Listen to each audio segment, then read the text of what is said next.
سەرەتا بەناوی خوای گەورە و میهرەبان بەناوی ڕێکخراوی داکۆکەوە بە خێراتنی سەرجەم ئەندامان و چالاکوانان و ڕۆژنامەنووسان و ئازادیخوازی نیشتیمان دەکەم. بەڕێزان، گرتبوونەوەی ئەمڕۆمان لە بەردەم سەفارەتی عێراق بۆ ئیدانەکردنی خیانەتی 16 ئۆکتۆبەرە.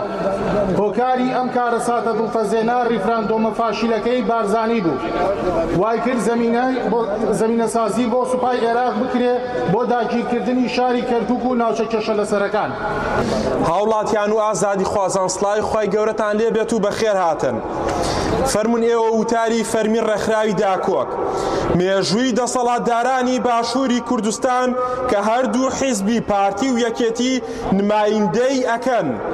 لەگەڵ ئەو دوکانە سیاسیانەی تر کە بوونەتە کۆڵەکەی مانەوەی ئەم دوو حیزبە پڕ لە نەنگی و نەهامەتی و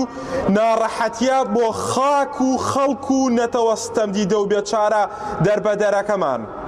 ئێمە وەک ڕێکخراوی داکۆک لەم ڕۆژەدا ئەمانەوێت ئەم یادە پڕ لە شەرم و خیانەت و خاکفرۆشیە بکەینەوە، نەک تەنها بۆ ئەوەی کە بێن چەند لێدوان و وتارێک بڵێن و بڕۆینەوە، بەڵکو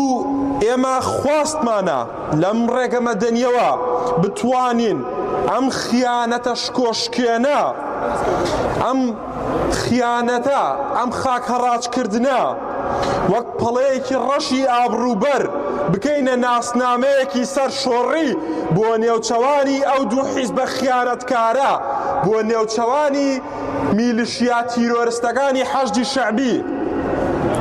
ئەمانەوێت کارایانە و سەرەکیانە لە گەیاندن و تێگەیاندنی ئەو ڕۆژە ڕەشانەی نیشتیمان بەنەوەکانی داهاتوو. سڵاوتان لێبێ ئامادەبوانی بەڕێز، سوپاسی ئامادەبوونتانەکەین. وەک لای ئێوەی بەڕێز ڕوونە، ئێمە ئەمڕۆ لە ساڵوەگەڕی ڕووداوەکانی 16 ئۆکتۆبەر داین. سوپاسی ئامادەبوونتان دەکەین. خیانەتی 16 ئۆکتۆبەر لەلایەن سەرانی کورد و سەرانی بنەماڵەوانەیە، خیانەتێکە بۆ درێژایی مێژوو دەمێنێتەوانێ و بەردەوامی دەبێت.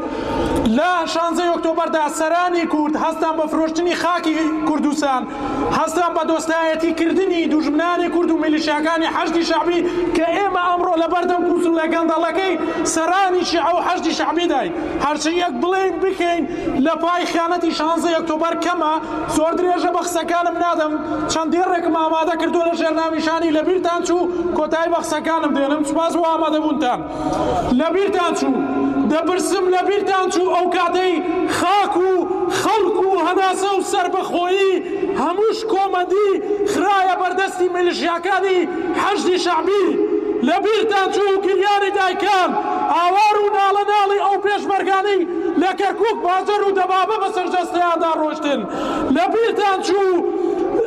هاوار و ناڵەناڵی خەڵکی دووسک خوڕمات و کەرکووک. ئەی سەرکردەکانی کورد، لەبیرتان چوو 180,000 ئەنفالی کورد، 5,000 پەپولا لە هەڵەوجە، هەموو ئەمانە شەهید بوون لە پێناو ئازادی و سەربەخۆیی کوردستان. هەموو جۆرە مردنێکمان لە پێناو ئازادی تاقی کردەوە وەکو گەلی کورد. بەڵام لە 16 ئۆکتۆبەر سەرکردە گەندەڵەکانی گەلی کورد لە پێناو بەرژەوەندی خۆیان، لە پێناو کۆمەڵێک پلە و پۆستی سیادی و حیزبی باوەشیان کرد بە میلیشیاکانی حەشدی شەعبیدا، باوەشیان کرد بە سەرکردە شیعەکانی حەشدی شەعبیدا،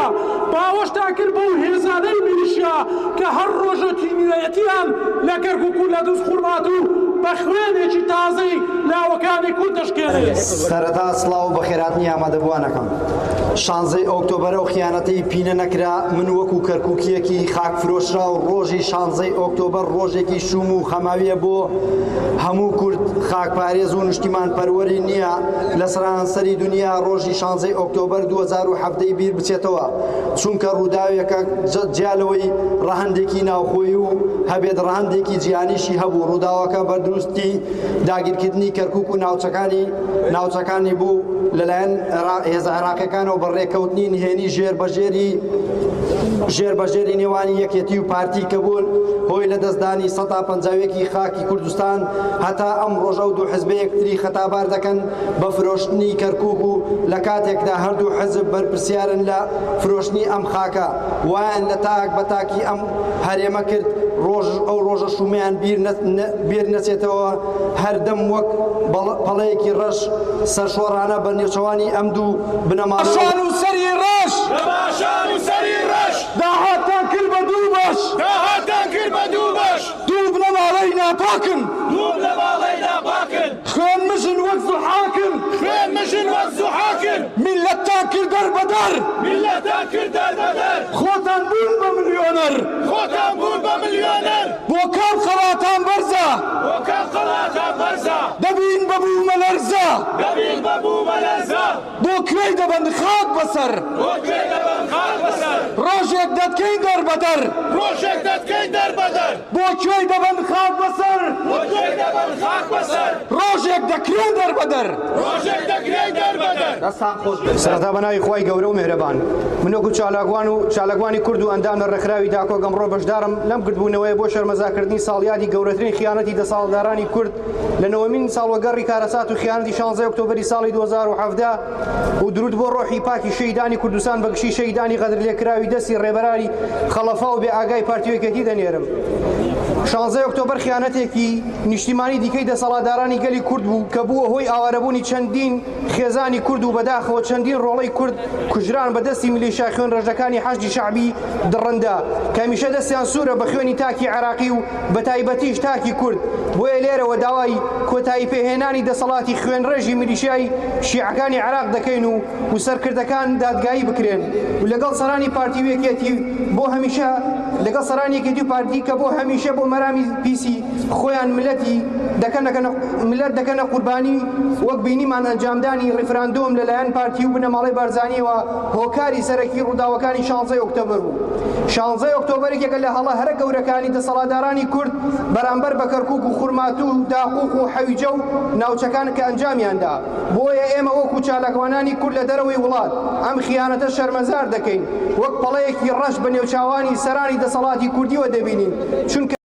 دەمەوێت چەند کۆبلە شعرێکی عەبدوڵڵا پەشێوی شاعیر دەنگی ناڕازی و ئیدانەکردنی ئەو تاوانە گەورەیە بگێنم کە بوو بە پەڵەیەکی گەورە لە مێژووی ڕەشی چەند ساڵەی حکومڕانیتان.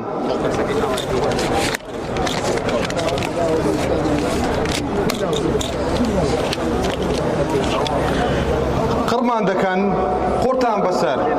دوای مردنیش لێ ناگەڕین نیشتیمانمان بکەن بە ماڵ لێ ناگەڕین گۆشتمان بخۆن وەک قەڵ و داڵ شایی بکەن دەیکەین بەشین پرسەدانێن کاستان دەکەین بە پێکەنین دەبینە لە کەی زمان و تانەی سەرچاو دەبینە مووی ناو خۆراک و خڵتەی ناو ئاو تا چرای ئێمە نەسووتێ ئێوە هەرگیز ڕووناکایی نابینن بە چاوی خۆتان تا ئێمە دیل و کۆی لەبین هەر کۆت و نیر تۆخ و زنجیر دەکەین بۆتان. زۆر سپاس. 16 ئۆکتۆبەر ڕۆژێکی تری ڕەشە لە مێژووی یەکێتی و پارتی و لە سایەی ئەو خیانەتە گەورەی بنەماڵەی بارزانی و تاڵەبانی حەشدی شەعبی توانی کەرکووک و ناوچە دابڕێنەوەکانی داگیر بکات هەموو کوردستانیان خەمبار کرد هەر ئەو ڕۆژە نیشانەی ڕێک لە دڵی حەشدی شەعبی بەرامبەر بە نەتەوەی کورد هەست پێکرا چونکە بە شێوازی گرتن و کوشتن و داخڵی کەرکووک بوون لە دوای 16 ئۆکتۆبەرەوە هەرگیز خەڵکی کەرکووک ڕۆژێکی ئارام و ئاشتیانیان نەبووە بۆیە ناهێڵین تاوانباران وەک حەشدی شەعبی لە کەرکووک بمێنەوە و کەرکووک کەم بە شارێکی عەرەبی کەرکووک دڵی کوردستانە کەرکووک خاکی کوردستانە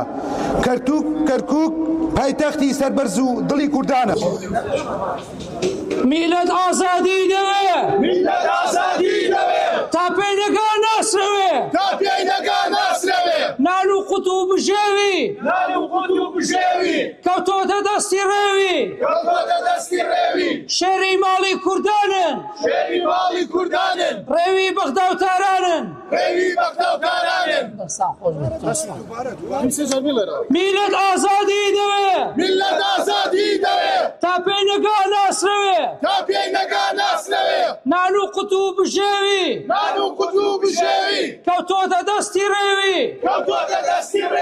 شێری ماڵی کوردانن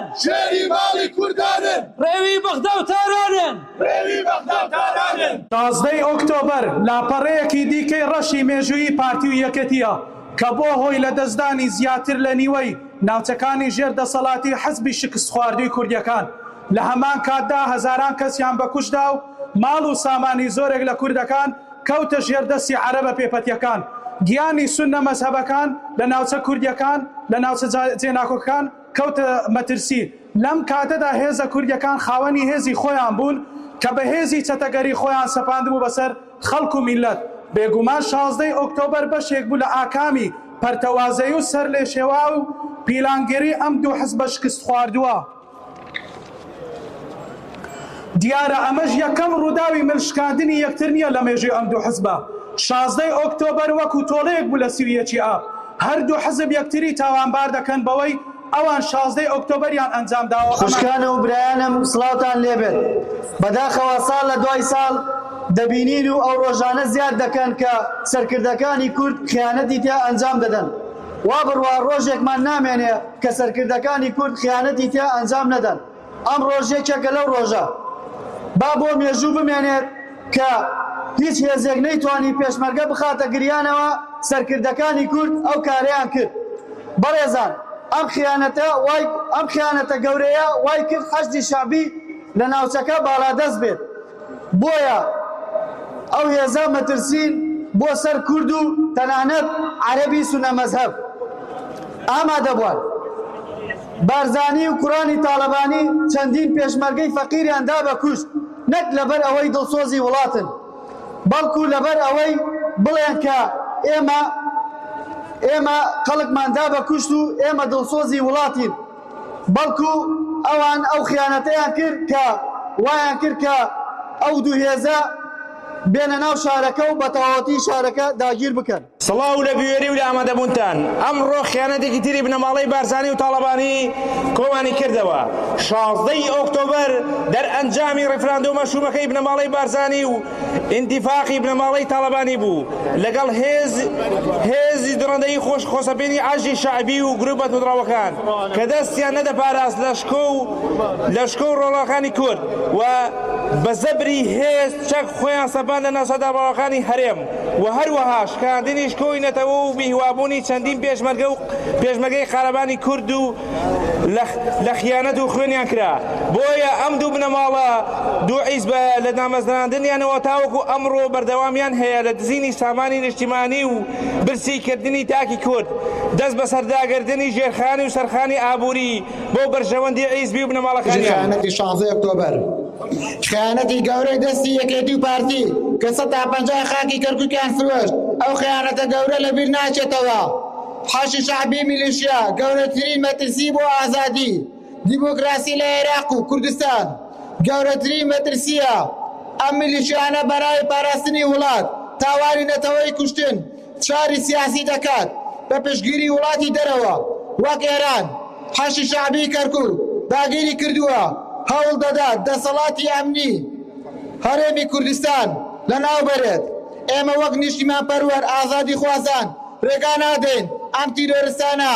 بە ناوی یەکگرتووی عێراق لەسەر خاکی داگیرکراوی کوردستان بەردەوام بێت یادی 16 ئۆکتۆبەری و خیانەتەکەی 2017 یەکێتی و پارتی کە ئاستان بە فرۆشتنی 151 خاکی کوردستان و کە وەکو پەڵەیەکی ڕەش بە ناوچەوانی یەکێتی و پارتیەوە هەتاوەکو کۆتایی دنیا ئەوان مێژوویان هەوە هەتاوەکو ئێستاکانە بەردەوام بە خیانەتە هێناویانە هیچ ڕۆژێکی ساڵ نیە ئەوان خیانەتێکیان تیا نەکردبێ